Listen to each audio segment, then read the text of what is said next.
Ya, pemirsa, Sekda Provinsi Jambi Sudirman berharap bahwa peran akademisi, khususnya para pengajar hukum tata negara dan hukum administrasi negara yang tergabung dalam APHTN-HAN, tidak hanya menjadi pusat pengembangan ilmu pengetahuan hukum, tetapi juga mitra strategis dan konstruktif bagi pemerintah daerah dalam merumuskan kebijakan dan produk hukum yang berkualitas, responsif terhadap kebutuhan masyarakat, serta selaras dengan prinsip negara hukum dan demokrasi.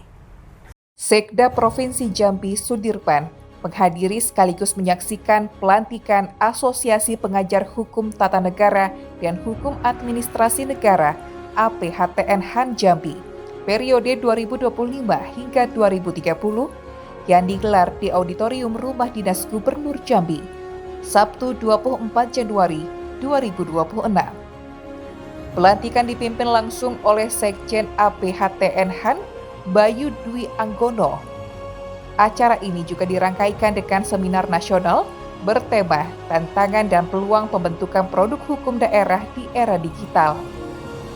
Sebagai Ketua PW APHTN-HAN periode baru ini, yakni Hartati, yang juga Dekan Fakultas Hukum Universitas Jambi. Acara ini semakin spesial karena hadir Hakim Konstitusi yang juga Ketum APHTN-HAN Pusat, Guntur Hamzah.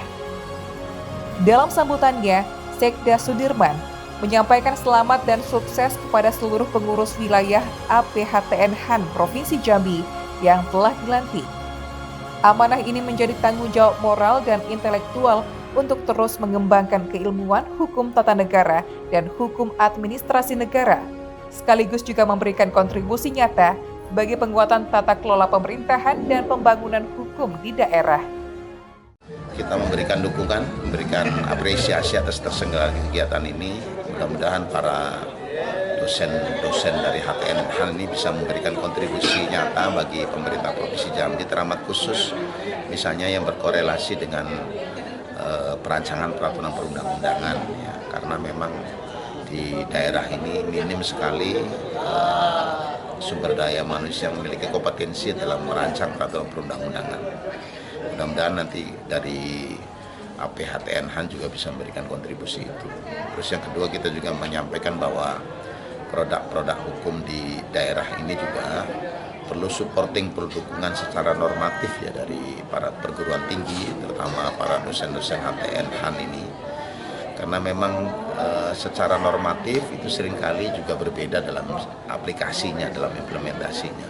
Sebagai contoh misalnya, surat edaran itu bukan termasuk dalam produk hukum ya, dalam tata peraturan perundang-undangan itu, tapi kemudian surat edaran bagi pemerintah daerah ternyata menjadi sangat krusial untuk ditindaklanjuti.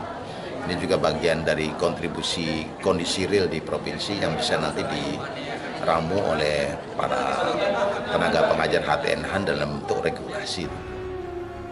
Rian Cancan, JEK TV melaporkan.